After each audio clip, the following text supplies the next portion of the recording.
If you get your views from television news, you'll only hear stories that corporations choose. You'll only get to see what they want you to see. You're gonna have to read and decide what you believe.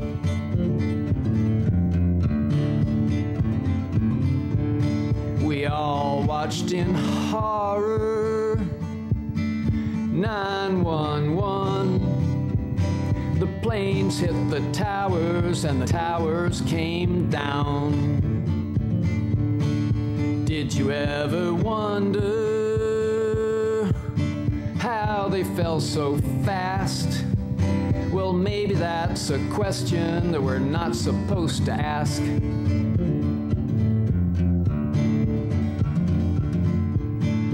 Don't you think it's strange there were no fighter jets? Did someone give the order not to intercept? And if they really scrambled, then why'd they fly so slow? Maybe there's an answer that we don't want to know.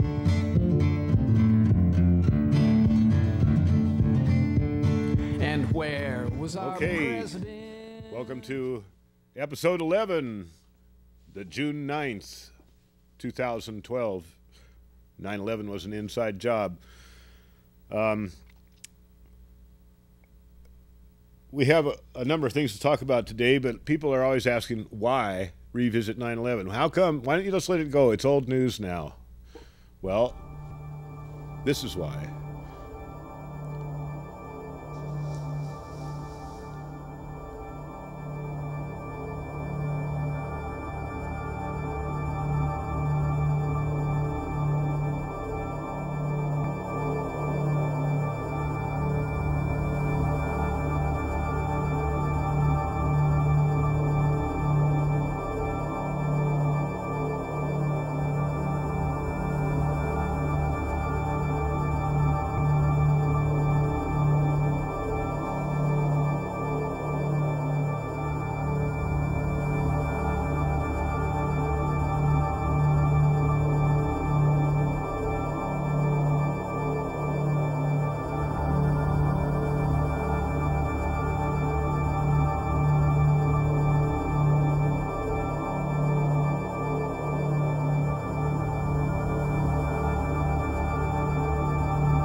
So all those things are just stacking up. They're all in our subconscious, if it's not in our consciousness.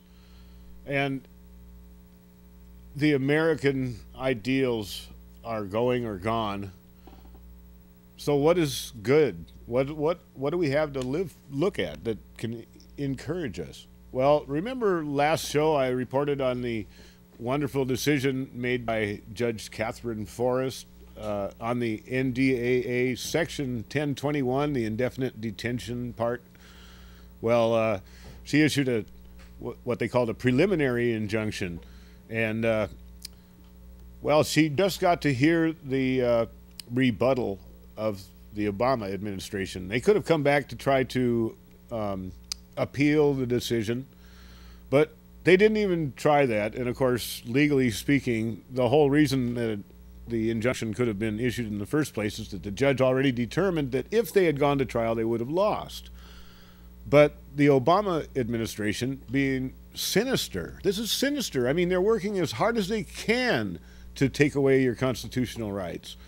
They insisted that the judge, or let's put it this way, they put a motion before the court that the judge limit the decision to binding, only affecting these defendants. You know, Chris Hedges, Noam Chomsky, and the other journalists. In other words, the court wanted to reserve, the Obama administration wanted to reserve the right to imprison the rest of the United States. We'll let these journalists go free. The judge said that was absurd. I don't know if she used those words, but she turned it into a permanent injunction, ruled totally against the Obama administration, said, no, this is an important restriction of rights that affects the entire country, the entire citizenry, and so it is permanently enjoined from use. They cannot use the NDAA Section 1021. They have to try another backdoor approach to limiting our liberty. So now there's another thing. What about the economy? It's let me get rid of this here. There's a way that we can have the economy fixed pretty easily too. It makes a lot of common sense. The only problem is the person with the solution is a socialist. Oh my God, we can't listen to a socialist. I think we have to. I think we want to. I think we should. And I don't care what ism an idea comes from. If it works, let's use it. I've always said, let's take the best ideas of all the different isms there are and put them together and make something that really works and doesn't just concentrate wealth in the hands of a few. We're supposed to be doing everything for the benefit of our own country, of our own people. Well, this is Webster Tarpley with the best economic recovery plan on the books. And I'm going to go ahead and start playing it. Usury laws. Let's go back to a period when, before Volcker, you had a 10% limit on credit card interest rates that were set by the states. I'll be back in 15 minutes. And we could do it. We could do that again. You want to re-regulate financial markets so that it's impossible for Goldman Sachs and Morgan Stanley to drive up the price of oil to $150 a barrel the way they did in the summer of 2008. So with those types of measures, you've stopped speculation or discouraged it, and you've diminished this tremendous weight of zombie banks, because a lot of the zombie banks would be put through liquidation and their derivatives would simply be written off. Then you need to nationalize the Federal Reserve. You've got to get control of the process of creating credit. You've got to seize the Fed, nationalize it. It means that zombie bankers and cliques of unaccountable and unelected financiers no longer set policy for the entire United States. The size of the money supply, the interest rates, and who gets these loans is determined by public laws discussed and debated openly by Congress, signed by the President. That's all we have under our system. Once you have a National Bank of the United States, you start issuing tranches of credit, $1 trillion at a time. The only trick you have to do is make sure it goes only for production, for farming, for manufacturing, industry, construction, mining, forestry, scientific research, retail sales, yes, got to get the goods to market. You've also got to put money into transportation, be it rail, freight, and things like this. If you make sure that it only goes into production, there is no inflation. As a matter of fact, commodities tend to get cheaper. The goal of this is to create 30 million productive jobs. Right now, the U.S. unemployment rate is officially 15 million. The best guess is that in reality, we would need 30 million productive jobs to approach full employment. So if you come forward, if you're an industrialist, if you want to take Detroit auto plants and get them going again, reconvert them and rehire the workers and manufacture something that people need, you get 0%. But if you're a banker, a speculator, financial services, sorry, you go take your chances in the free market that you admire so much. You've got credit being offered by the nationalized Fed. You got to stimulate lending. lending and borrowing. So you've got lending from the Fed, you've got to find borrowers. Now the borrowers are hard to find because everybody's so frightened by the panic. So what you've got to do is to create great projects of infrastructure, and this is really the heart of the program.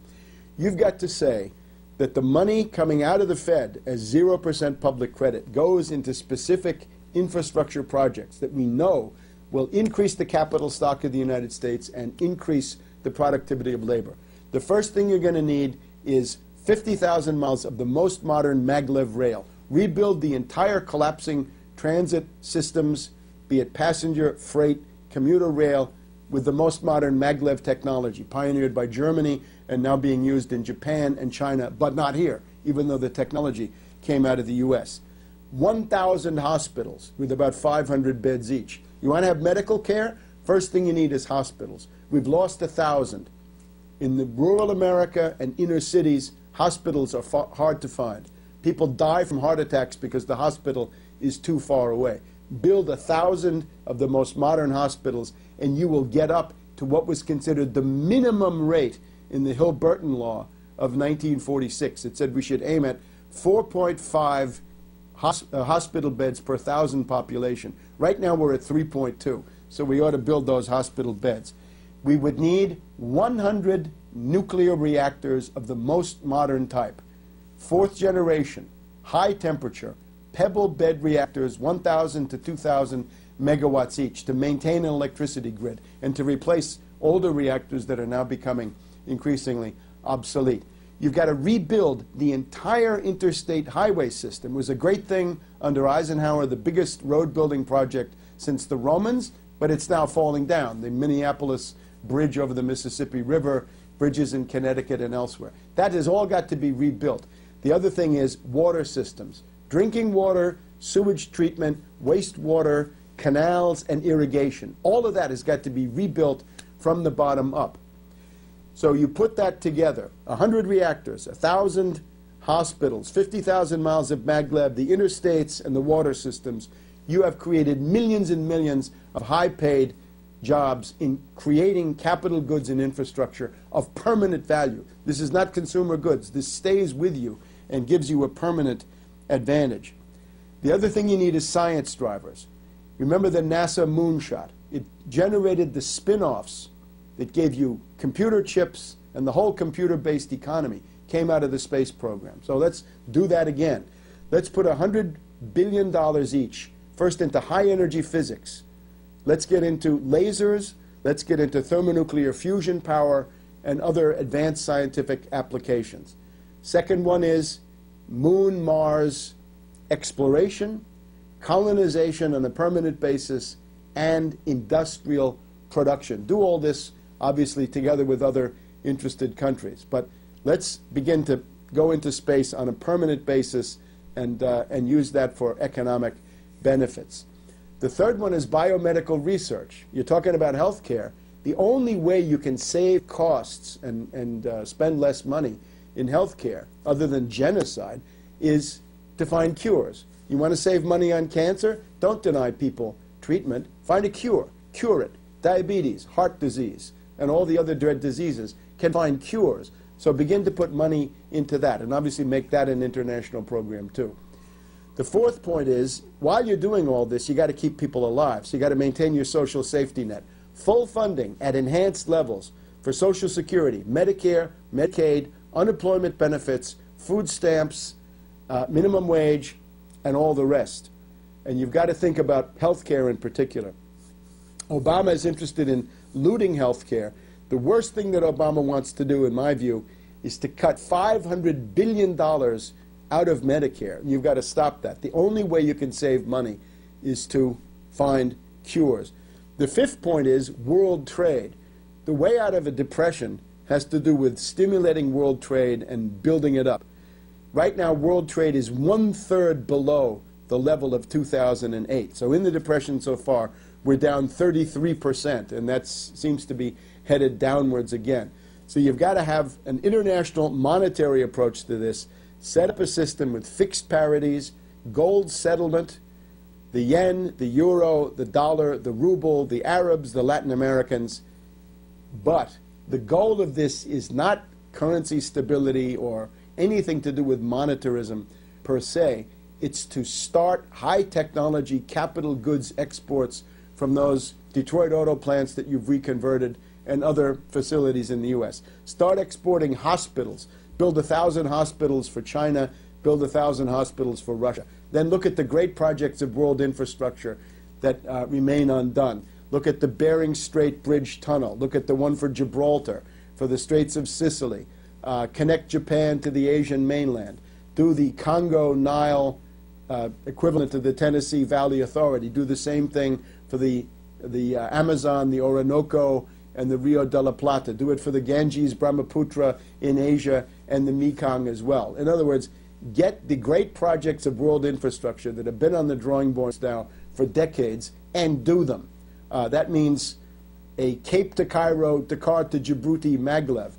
Essentially unite all the land areas of the world using maglev rail, so you could deliver a package from any point in the world to any other point within approximately 48 hours on a railroad platform, and use that then to prepare a further advance. But you'd end the depression. You want to do that, you will create 30 million new highly paid industrial jobs, productive jobs in the United States. You will stop the depression. You'll rebuild the U.S. economy. You will improve wages and standards of living. You will restart productive investment. You will restore corporate profits of industrial capital. You will get to full employment. We haven't seen full employment in this country since 1945. So that would be quite a change.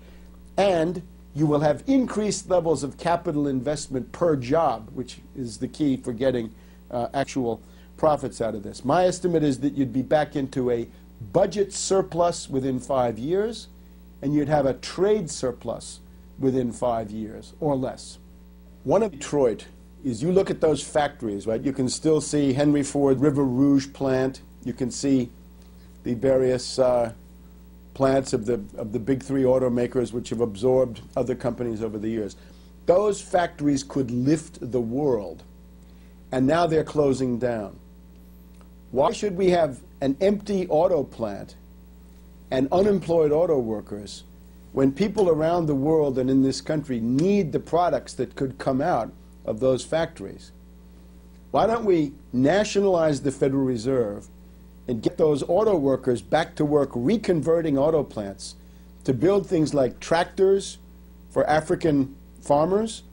We could build high-speed rail, maglev rail, for urban mass transit and passenger rail, freight rail here in the United States. You could build aerospace equipment. You could build nuclear reactors. You could build modular housing. You could build modular components for factory buildings, modular hospitals that you could plunk down in rural Russia and rural China. The only missing ingredient is credit.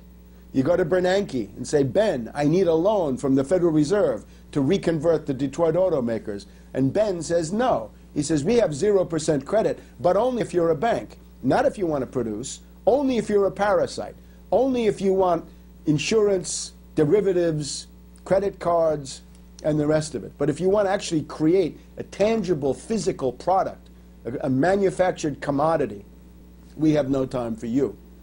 You look at the history of the automobile industry. They were producing autos into 1941. When Roosevelt's Lend-Lease began to kick in, it began to convert from manufacturing cars for a still somewhat depressed domestic market to manufacturing war material, defense goods, first for the British until the middle of 1941, and then also for the Soviets after the middle of 1941. So you can go from building cars in 1940-41 to building B-17s and B-29s. Now that essentially means you can reconvert those factories to do literally anything. The only missing ingredient is credit and political will. And you better get those tool and die people, those productive auto workers, back in before they get too old, because you got to train a new generation. Once those abilities are lost, they're lost. So use them or lose them. After 1945, the UAW with Walter Reuther proposed a series of reconversions to convert out of war production into other things, to promote locomotives, mass transit, and to promote other kinds of diversified production from Detroit. The very narrow-minded management of the Detroit automobile industry rejected those things. And then we get into the area of really incompetent managers like Roger Smith and so forth. Just remember, though, that the really incompetent people in Detroit are all tools of Wall Street. They're all people who have been imposed by the Wall Street financiers who own the stocks of these companies. So the great task today is to realize that if you don't have industrial production, you're going to become ethnographic material. If you don't have factories that produce capital goods and high value added, high capital intensity products that you can export, you're going to become the object of study for Chinese anthropologists who are going to come over and look at this strange civilization where people think that derivatives have value and hedge funds have value, but Detroit auto plants and other kinds of productive plant and equipment have no value. So you can either learn Chinese so that you can talk to the anthropologists who are going to come and study this queer, exotic form of life that we have here in North America, or you can gear up production and get back to the path of measures that have worked well in the past and will work even better in the future. The basic rule of politics is that if you're not fighting bankers and financiers, you're spinning your wheels. You're being used by somebody. You're being duped. You may be cutting your own throat. So just remember, Wall Street is the enemy. Wall Street has always been the enemy. Breaking the power of Wall Street, cutting them down to size, reducing this dictatorial hold of Wall Street over the federal government, that's the project. Okay. That is the project. Reduce Wall Street's grip on everything.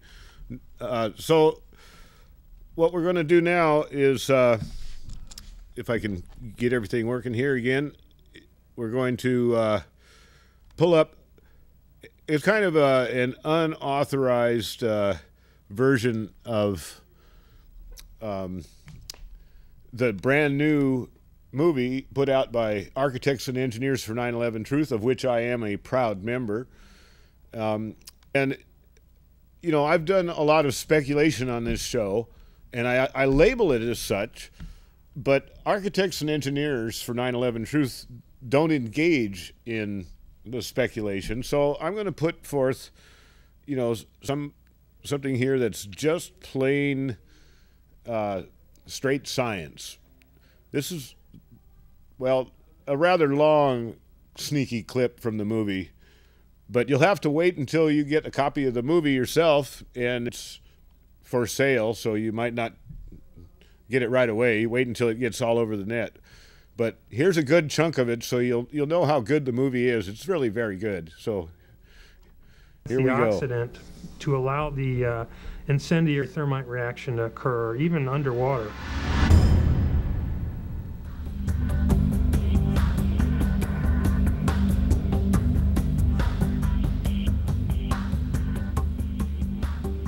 As much as 6% of the World Trade Center dust consisted of tiny, previously molten iron spheres.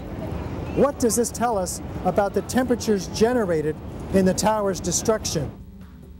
When the USGS collected samples of the World Trade Center dust, they found the iron microspheres. Insofar, the USGS does not have a valid explanation for the presence of these iron microspheres. So what do the microspheres contain?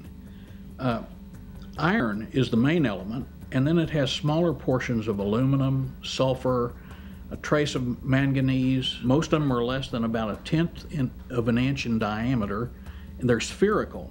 And they're found in all of the dust blown out of the buildings during collapse, no matter where in Manhattan that dust is picked up. You must have had a much hotter heat source for you to get 2,700 degrees Fahrenheit in order to melt the iron to get these molten spheres.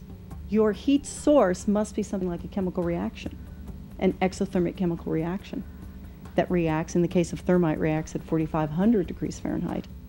My contention, based on finding thermite residue in the dust, is that it happened before. It didn't happen after in the fires that ensued in the rubble pile afterwards. It's all the characteristics of the microspheres, along with what I see in the attack of the beams that were actually found, tell me that thermite was involved in melting those steel beams.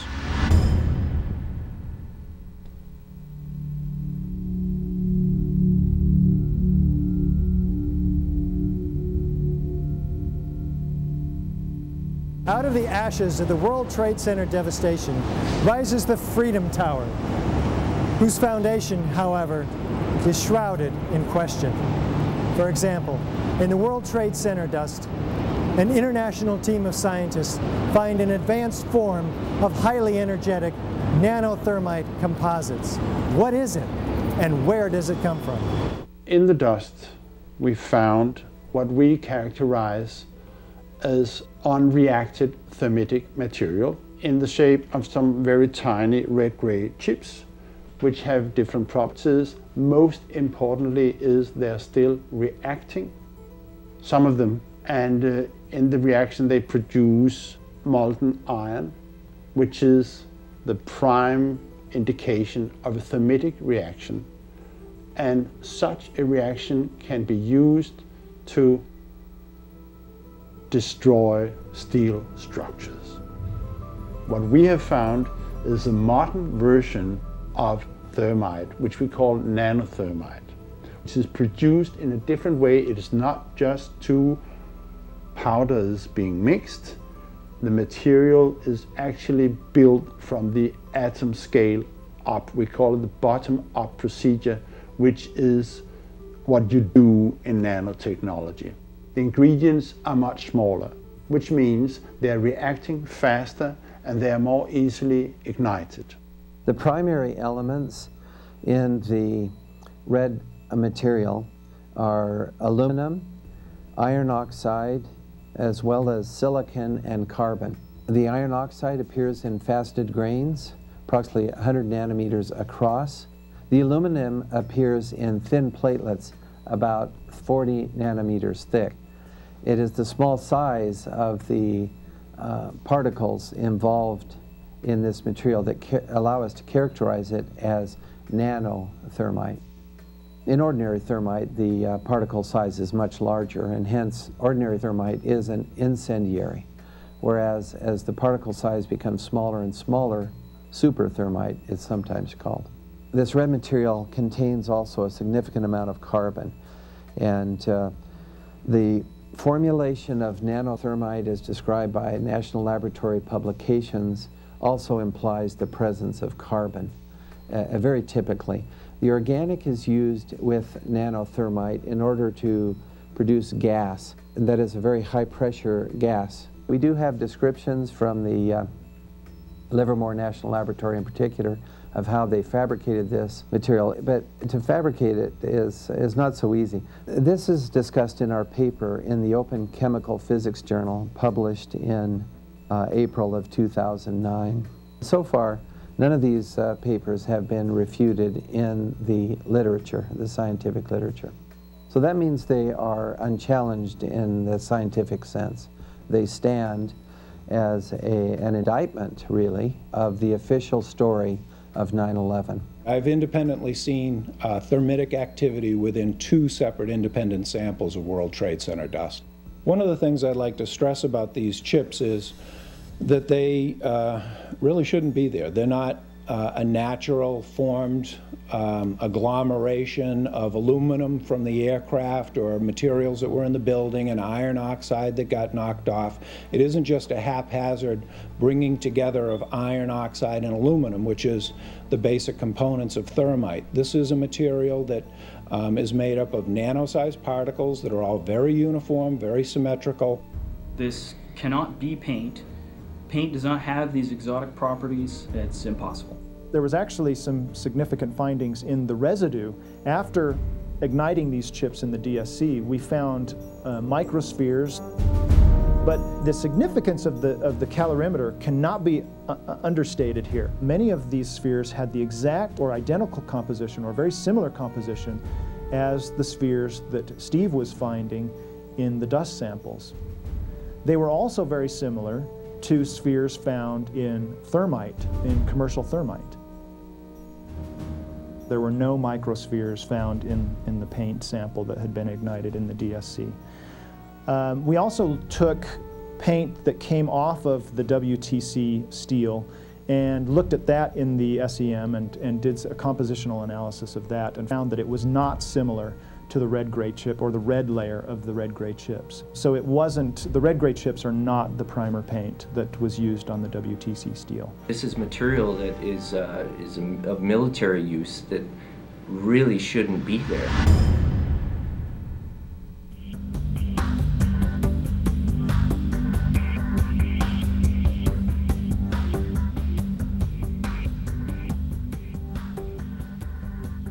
You don't need to be an engineer or an architect to see what happened to those buildings.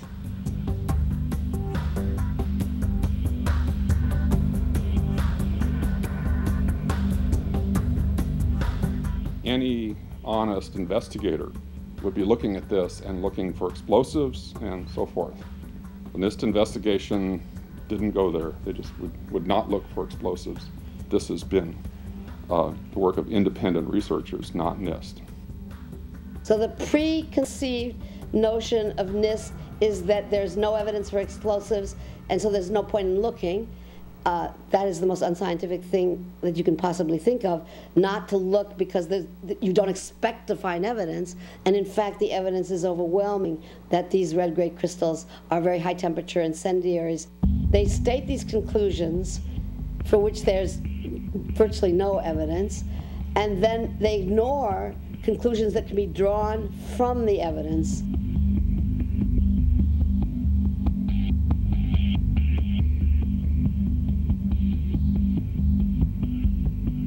The physical chemistry of everything that I wrote about is consistent with no other hypothesis. And all of the testimony of eyewitnesses, all of the video evidence supports only controlled demolition as the cause of all three World Trade Center buildings' destruction. You don't have to be a chemical engineer to question that official story. It's very, very obvious that both Building 7 and the towers were brought down by demolition. It couldn't have been any other possible way. That conclusion I come to based upon, first of all, my training and my education, particularly my experience in blowing up major structures that had been designed to withstand blasts. The experience that I had gained in the military and as an engineer was irrefutable. I couldn't come to any other conclusion except for the fact that those buildings were brought down by explosives. They fit the profile. The only way that a building can accelerate as it collapses is by having pre-engineered, precisely timed, and precisely placed explosives. In other words, controlled demolition. It is my opinion, as a former 12 Bravo combat engineer, well trained in the use of explosives, that this building, all three buildings, were brought down as a result of controlled demolitions. We know we've been lied to about 9/11. We don't know for sure who did it. We don't know exactly how they did everything. And that's why we need a new investigation to find out. We do know that there was a massive cover-up, that there was evidence hidden and destroyed. The American people absolutely need the truth of 9/11.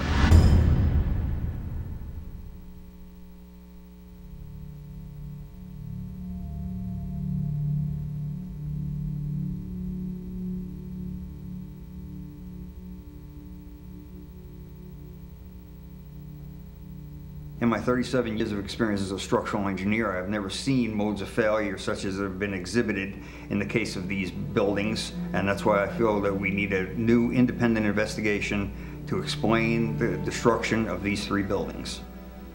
It took some kind of consciousness raising on my part before I was willing to look at the possibilities.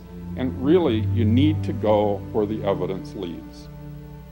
I would like to see a real investigation. I'd like to see people on the inside who really know what happened. I'd like to see some of those come out. There's some very good scientists, I'm sure, at NIST, and their life's work is getting distorted and used for political purposes.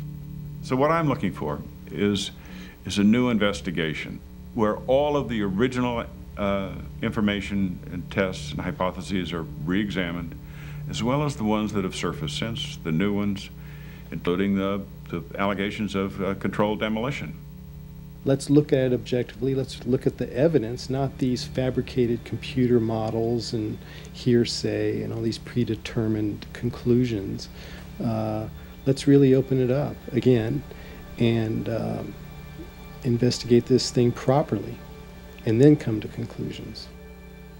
I strongly support an independent investigation that would be independent of the government, independent of all of the influences that obviously were in effect during the NIST investigation.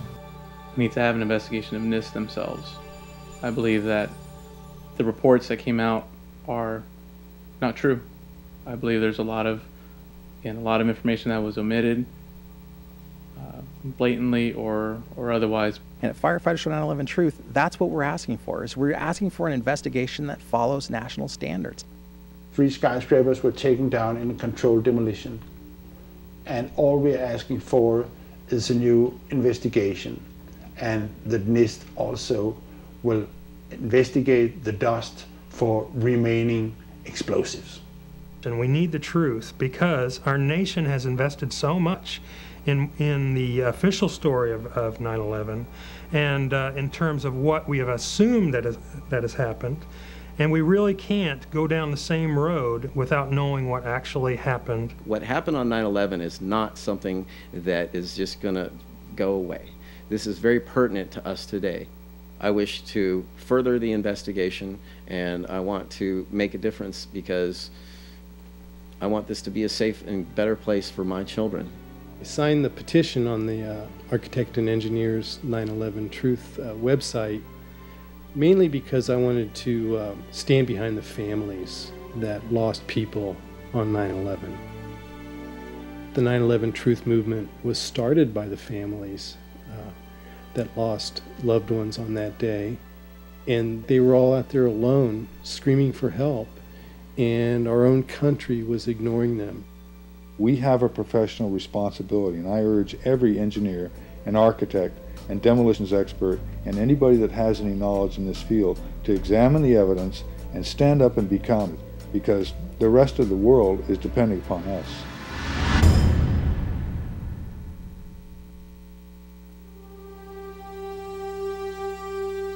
Most of us who have lived with the events of 9/11 have, as a result, experienced some kind of trauma. It can be very difficult to come to terms with what actually happened at the World Trade Center. In fact, someone told me recently, "I wouldn't believe what you're telling me even if it were true." Our petition signers with psychological expertise have stepped forward to offer their insight. While this segment is clearly outside the knowledge base of the architects and engineers for 9/11 Truth, these experts in psychology highlight their valuable experience for us as to why this evidence can still be so difficult for people to accept. As we know, the horrors of what happened on 9/11 were televised all over the world, and they were televised, in fact, live. We witnessed the deaths of almost 3,000 of our fellow Americans. We know this had a very severe and traumatic impact on a large majority of the population. At this point, we have 9 years of hard scientific evidence that disproves the government theory about what happened on September 11th, and yet people continue to be either oblivious to the fact that this information exists or completely resistant to looking at this information. So the question becomes why? Why is it that people have so much trouble hearing this information? From my work, I think we would be remiss not to look at the impact of trauma. Many people respond to these truths in a very deep way. Some have a visceral reaction like they've been punched in the stomach. To begin to accept the possibility that the government was involved is like opening Pandora's box. If you open the lid and peek in a little bit, it's going to challenge some of your fundamental beliefs about the world. If we can think of our worldview as being sort of our mental and emotional home, I think all of us will do just about anything to defend our homes, to defend our families. And so I see that with people, and I saw that with myself when my brother tried to talk with me about it, of don't mess with me, don't mess with my home, don't mess with my comfort with how things are. About a week later, I read a lengthy article by Professor Griffin about why he believes the official account of 9/11 cannot be true. And it was a very well-researched article. It was in my office at the time. I sat there and I felt my stomach churning. I thought maybe I was going to be sick.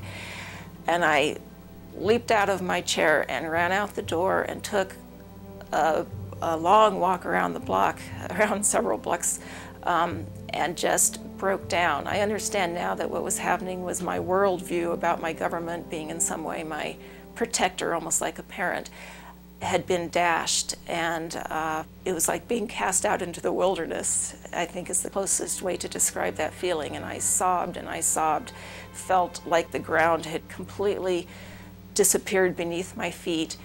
And I knew at some point during the walk that I knew that I was going to have to become active in educating other people about this, that for me to retain any sense of integrity, I was going to have to take some action. I couldn't just let something like this go. When we hear information that contradicts our worldview, social psychologists call the resulting insecurity cognitive dissonance. For example, with 9/11, we have one cognition, which is what the official story of 9/11, what our government told us, what our media repeated to us over and over, that 19 Muslims attacked us. On the other hand, we have what scientists, researchers, architects, engineers are now beginning to tell us, which is that there is evidence that shows that the official story cannot be true. So now we've lost our sense of security. We are starting to feel vulnerable. Now we're confused. 9/11 truth challenges the beliefs that our country protects us and keeps us safe, and that America is the good guy. When your beliefs are challenged, fear and anxiety are created. In response to that, our psychological defenses kick in, and they protect us from these emotions. Denial, which is probably the most primitive psychological defense, is the one most likely to kick in when our beliefs are challenged. And it's a very, very uncomfortable state to be in. And eventually, our mind shuts off. Just like when a computer is overloaded, our minds get overloaded. We can't handle it anymore, and we shut down. What some of us will tend to do is deny the evidence that's coming our way and stick to the original story, the official story, and to try to regain our equilibrium in that way. Another thing we can do is decide to look at the conflicting evidence and be sincere and be open-minded and look at both sides of the issue and then make up our own mind about what reality is. Here are a few of those spontaneous initial reactions to hearing the contradictory evidence about 9/11. I don't want to know the truth, or I'd become too negative and psychologically go downhill. I'm not sure I want to know. If this is true, then up would be down and down would be up. My life would never be the same. They say, this is the way the world works, and I'm convinced this is the right way the world works. 9/11 doesn't fit into that paradigm. So I don't need to look at the evidence. Fran, I refuse to believe that many Americans could be that satanically treasonous. Someone would have talked. But these are beliefs. They are not scientific facts. But these beliefs do keep us from looking at the empirical evidence. Whenever we say, I refuse to believe, we can be sure that the evidence that's coming our way is not bearable and that it's conflicting with our worldview much too much. As I thought about all of these responses, I realized that what is common to every one of them is the emotion of fear. People are afraid of being ostracized, they're afraid of being alienated, they're afraid of being shunned, they're afraid of their lives being inconvenienced, they'd have to change their lives, they're afraid of being confused, they're afraid of psychological deterioration, they're afraid of feeling helpless and vulnerable. And they're afraid that they won't be able to handle the feelings that are coming up. None of us want to feel helpless and vulnerable.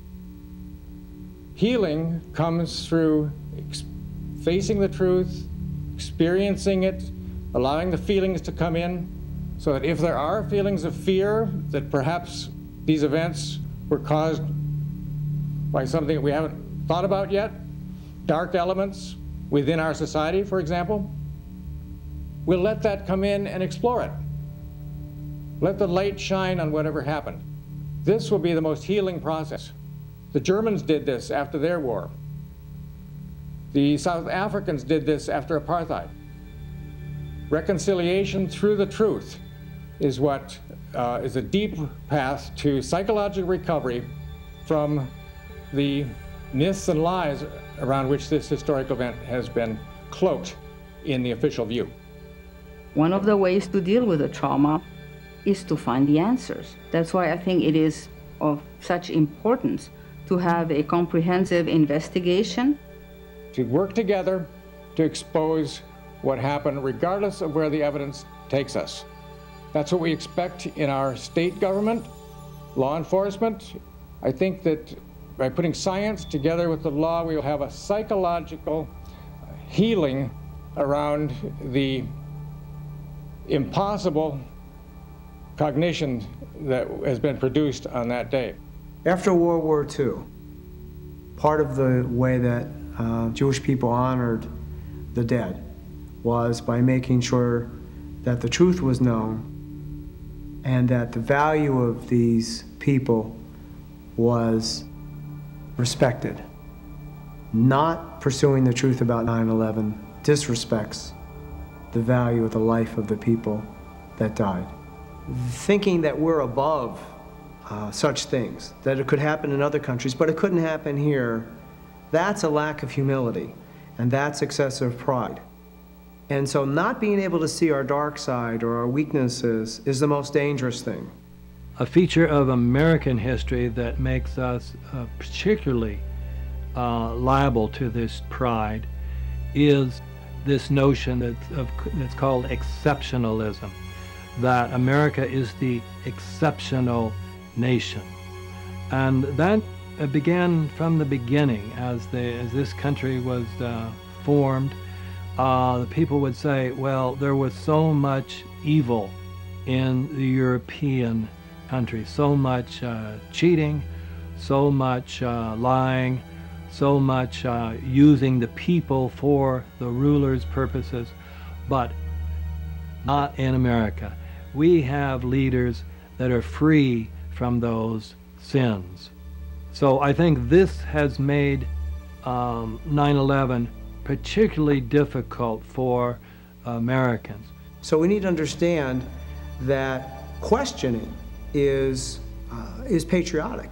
Questioning is what we're supposed to do as citizens. That's our duty. One thing that has become important for me personally is to educate myself, is to take responsibility. There's that wonderful quote from Mahatma Gandhi where he said that we must be the change that we wish to see in the world. When we come to the national level, when something like 9/11 happens, we need to be sure that we have a real investigation into who the perpetrators are, and then we need to be sure that those perpetrators are held legally accountable. It's part of the healing process on the individual level as on the collective level. We need the truth in order to heal.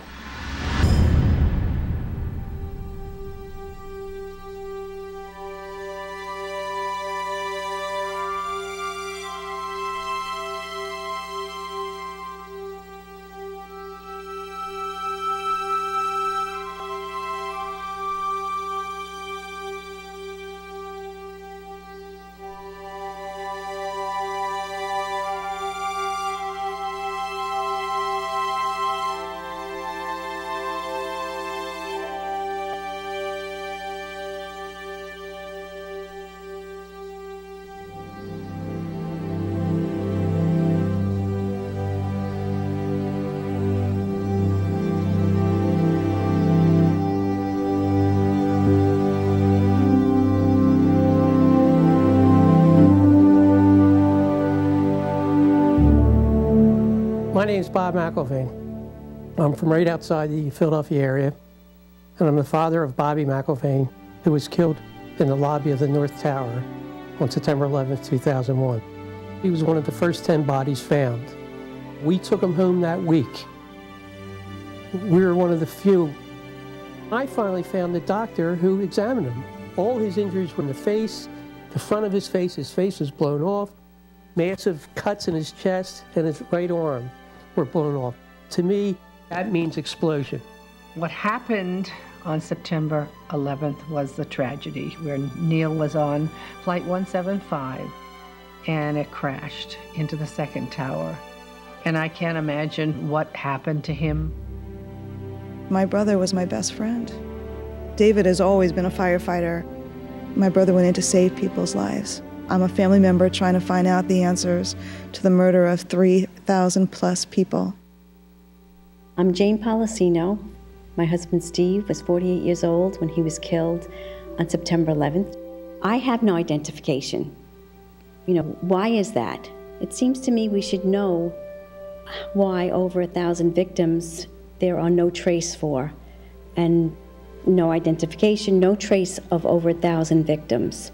Just a few years ago, they were still finding body parts on the roofs of buildings. What is that? We should know why there are over 700 bone fragments found on the top of Deutsche Bank building, less than a half an inch long. We should have that information. Why were they up there? Why weren't they found?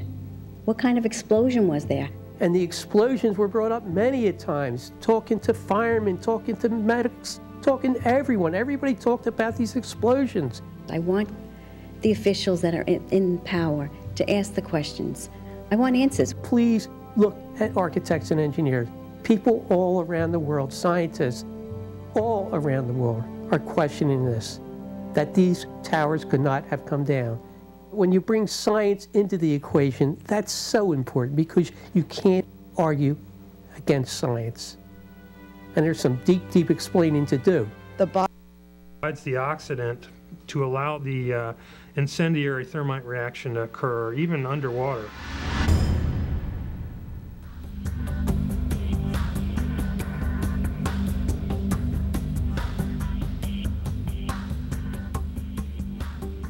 As much as 6% of the World Trade Center dust consisted of tiny, previously molten iron spheres. What does this tell us about the temperatures generated in the tower's destruction? When the USGS collected samples of the World Trade Center dust. Yeah, okay, we're going to open up the phone lines now. We were just about to head back into another section, and oh man, it's a great movie. I recommend that you go out and buy your own copy. You can watch pieces of it on YouTube right now. Eventually it'll be posted on the Architects and Engineers for 9/11 Truth website.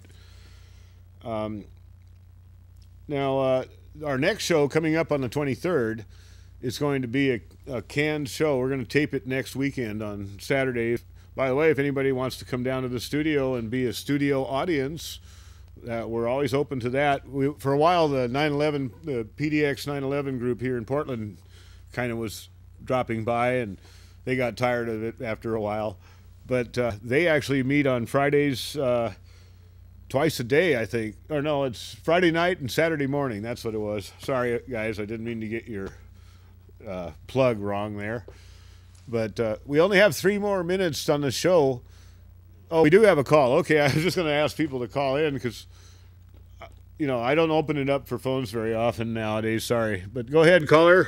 Well, I'm just saying that I've always thought that 9/11 was staged from the inside. Because how could it have gone down like that and been so explosive? And I've always thought that the government did it as an excuse to go into Iraq. Yeah, and Afghanistan, the war that they went into, it turns out that was signed by the president on 9/10, you know, September 10th, the day before, and they used 9/11 as a justification. What? Yep. Time machine. Yeah, we've got to do something. It's just incredible. And here Cheney and Bush sit licking their chops, you know. It's amazing to me. You know, why Cheney we wasn't have on not the top. found the truth. I was just going to say, Cheney wasn't on the top of the command structure for 9/11. He was very instrumental. But one of my big fears is that the guy's going to die before we can take him to justice. That's it, exactly. Yeah. Yep. I hope we can, and I hope that we can clean up our government, because it's pretty sad. Well, we can do a lot of this, because you know, the idea is we just have to realize that we could do it, and then we'll get started. But they disable us by convincing us that we're impotent. Yeah, I know.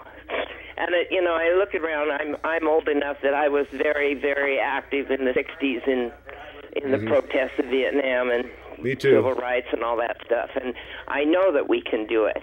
Well, we were making steady progress, and over 100 years, looking back in history, you can see a constant little bit of progress as the labor and other, low economic strata move up. If we could just get down to our grassroots, stop quibbling around about people's religions and talking so high and mighty. Yeah, don't get distracted by the diversions. By all the small stuff. I mean, the one thing every religion has in common is love each other. You know, and it's simple. Nobody at the top level cares about the religion except as an effective tool to mess us up. Exactly. Yeah, that's it exactly. Well, we got 1 minute left, and my next show's on the 23rd. You want to have? You can have the final word. What do you have to say in the closing minutes, closing seconds? Well, what? I was saying, go ahead and give you the last. No, I just hope that we can get enough momentum going. That's all. Right, me too. I'm afraid that we've seen everything we worked for is going away in just like that now. 100 years of progress. I know. Oh, I hear my echo in the background. Okay. All right. Well, thanks for calling, and thank you. Good luck. Thank you. Right, and like Webster Tarpley said, we just need to get the Wall Street problem under control, and you know, the people should just use the common sense we have. All right, I'll see you next show, and it'll be taped next Saturday if anybody wants to drop by between 4 and 6 at Portland Community Media.